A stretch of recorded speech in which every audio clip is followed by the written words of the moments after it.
자, 그렇다면 이 지금 기둥 공사를 마치고 벽 공사를 진행하던 중에 지금 이렇게 해서 중단이 된 상태인데 이거를 어떤 완공된 건물로 볼 수 있느냐, 그게 초점이 되겠죠. 그래서 볼 수 있다면은 법정 지금 그 근저당을 설정할 당시에 이렇게 완성을 예상할 수 있는 건물이 진행 중인 상태였기 때문에, 그러면 A은행이 그걸 감안을 해서 저당권을 설정한 거기 때문에 이때는 법정 지상권이 성립을 하겠죠.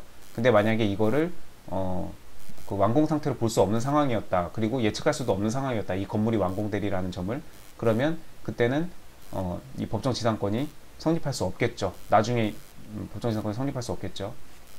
그래서 그 부분을 설치를 하면서 보면 될 것 같습니다. 지금 같은 경우는 지금 굳이 벽 공사를 진행하던 중에 그냥 근저당을 설정했다 이렇게 해도 되는데, 굳이 벽 공사를 진행하던 중에 공사 대금을 지급하지 않아서 공사를 중단하고, 명백하게 중단하고 공사 현장을 이탈까지 했대요. 근데 지금 이게 유치권을 물어보려는 논점이 아니잖아요. 유치권 논점이 아닌데, 유치권 논점이면 공사 현장 이탈하는 게 중요하죠. 점유를 상실했으니까 유치권 주장할 수 없죠. 근데 지금 이게 유치권 논점이 아니라 법정 지상권을 물어보는 건데, 굳이 공사 현장을 이탈했다까지 말을 하고 싶은 거는, 문제에서 말하고 싶은 거는 이 건물이 최종 완성될 여지가 없다, 뭐 그런 것들을 말하고 싶었던 게 아닌가. 뭐 이거는 그냥 제 개인적인 해석일 수도 있습니다. 정답이 어느 쪽인지는 뭐 저도 몰라요, 출제자가 아닌 이상. 그건 학원 강사도 마찬가지고요. 그렇기 때문에 이거를 강조 포인트로 줬다는 것 자체에, 그러면은 이 A가 저당권을 설정할, 근저당을 설정할 당시에 건물이 이거를 완공되리라 이거를 예측할 수 없는 상태가 아닌가, 그걸 말하고 싶었던 게 아닌가라는 생각은 드는데, 하여튼 애매합니다. 하여튼 이런 경우에는 그 양쪽의 그 판례 내용을, 그런 법리를 내가 정확히 알고 있다라는 걸 취재자한테 어필하고, 채점자한테 어필하고, 그렇게 해서 감점을 받더라도 최소한으로 감점을 받도록, 최대한 점수를 확보할 수 있도록 그렇게 내가 알고 있다는 걸 어필하면 됩니다. 그래서 이 건물이 최종 완공이 될 거를 예측할 수 없는 그런 상황이라면, 그러면 이거는 법적 지상권이 성립할 수 없고, 하지만 반대로 비록 진행 중이지만 일단 기둥 공사와 이렇게 맞춰져서 어느 정도 건물의 외관과 그 독립된 건물로서의 외관을 갖추고 있고, 판례 내용을 지금 제가 읊는 거예요, 기억나는 대로. 외관을 갖추고 있고, 그것이 장차, 그러네요. 이게 이 법정 지상권이 성립을 하려면 이게 이 근저당을 설정할 당시에 어느 정도의 외관이 형성되어 있고, 독립된 건물로 볼 수 있는 그런 외관이 형성되어 있고, 뭐 기둥 공사나 있던 주벽 이런 게 어느 정도는 완공이 돼서 그 예측할 수 있는 상황이었고, 실제로 그 매각 당시에 이제 경매가 진행이 돼가지고 그 매각 대금을 납부할 당시에 이 건물이 어떤 완공이 되어 있, 기둥과 주벽, 천장 이런 걸 다 갖추어서 그 최소한의 건물로서의 그 성립 요건을 갖추었을 때 법정 지상권이 성립한다고 그랬거든요. 근데 지금 이거는 공사 현장을 이탈해서 지금 이 상태로 계속 있는 거잖아요. 벽 공사 진행 중인 상태. 그러면 지금 이 병이 매수 대금을 그 납부한 상태에서는 지금 공사가 지금 이 중단된 상태죠. 공사 현장까지 이탈했고, 뭐 이 사람이 유치권을 지금 행사하려고 점유하고 있지도 않고, 심지어 완전히 이탈해가지고 완전히 중단된 상태죠. 이러면은 건물이 그 성립 요건을 갖추지 않아서, 그러니까 기준이 두 개예요.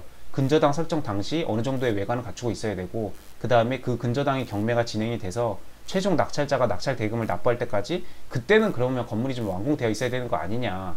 그래야 법정 지상권을 인정을 해주지, 뭐 그런 느낌인 거죠. 판례가 있어요. 이제 생각이 났네. 이거 지금 저도 풀다 보니까 생각이 났어요. 해설을 하다 보니까. 그렇게 해서 이거는 결론이 법정 지상권이 성립하지, 주장하면 법정 지상권이 성립하지 않는 쪽으로 가야 맞는 것 같습니다. 얘도 지금 나대지에다가 이렇게 해가지고 얘도 성립이 안 하고 얘도 성립이 안 하네요. 네. 그래서 한번 그렇게 하면 될 것 같습니다. 이따 빨리 한번 볼게요. 문제 3번. 오, 5점. 이것도 뭐 문제가 엄청 길어요, 또. 5점, 10점, 10점. 문제가 총 4개예요. 10점짜리 2개, 5점짜리, 5점짜리. 그래서 문제가 2페이지입니다. 문제 먼저 일단 간단히 볼까요?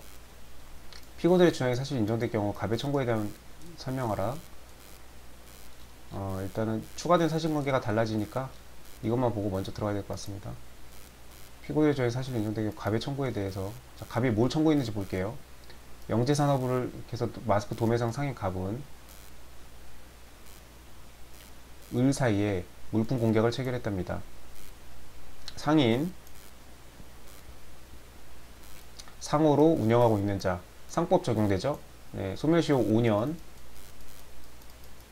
인데 여기 지금 물품 공급 계약이죠. 민법 163조 6호 단기 소멸시효 적용되는 사안이죠. 3년 물품 공급 계약 3년 상인이지만 상법 관계지만 상법 64조 단서에 따라 민법에 특수하게 규정이 되어 있기 때문에 3년이 적용됩니다. 단기 소멸시효 3년 물품 대금 채무를 연대 보증하였답니다. 병이 연대 보증했어요. 을이 주채무자, 병이 그에 대한 연대 보증인입니다. 보증채무자, 주채무 보증채무 나오는 거네요. 이제 소멸시효 나오고 막 하겠죠. 갑은 을에게 이렇게 했습니다. 이런 빨리 읽으면 돼요. 뭐 이런 거 계산할 필요 없습니다. 다 주어지니까. 납품했답니다. 이렇게 해서 2018년 3월 20일까지 방식을 했대요. 이때가 변제기죠. 네, 변제기 이후 다음 날부터 이행지체 지연손해금이 붙죠. 지연손해금 월 2%랍니다. 자, 위 계약 내용대로 마스크를 모두 납품했어요. 그러면 이제 2018년 3월 20일까지 납부를 해야 되고 금전을 납부해야 되고 그 이후에는 지연손해금이 붙습니다. 지급하지 않았대요. 자, 그러면은 이거 소멸시효 아까 물품 공급계약 이거 3년이었죠. 그러면은 이 물품 대금은 본 채권과 채무에 따라서 이 소멸시효가 결정되죠. 이 물품 대금 채권은 그래서 2018년 3월 20일부터 그 이제 정확히는 다음 날부터 이제 이게 2018년 3월 20일부터 이제 변제기이기 때문에 이때부터 이제 소멸시효가 진행하죠. 그러면은 3년 플러스해서 2021년 3월 20일 날 네, 소멸시효가 완성되죠. 갑은 2021년 4월 1일 소를 제기했답니다. 3년 지금 이미 지나지 않았나요? 그쵸? 3년이 지났어요. 자, 을과 병은 위 소송에서 위 사실관계를 모두 인정하는데 그래 우리가 물품 대금 줘야 되는 건 맞아. 근데 갑의 대금 채권은 2020년 4월 20일 A가 갑의 채권자인 A가 이렇게 해가지고 압류 추심 명령을 받았대요. 자, 위 명령이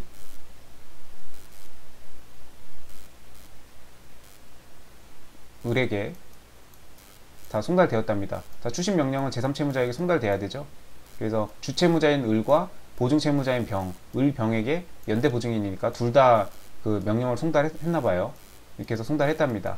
자, 그러면은 2020년에 이미 지금 여기 갑이 소를 제기한 시점부터는 이미 1년 전이죠. 2020년도에 지금 이렇게 해서 제3채무자에게 압류와 추심 명령이 송달되었으니까 민사집행법 227조, 229조 이렇게 해서 압류 추심 명령에 대해서 제3채무자에게 송달되면 효력이 발생하죠. 자, 그렇게 되면 이 추심 권한이 이제 그 추심 명령을 받은 추심 채권자에게로 이전하죠. 여기서는 갑의 채권자에게 추심 명령을 받은 A가 추심 채권자죠.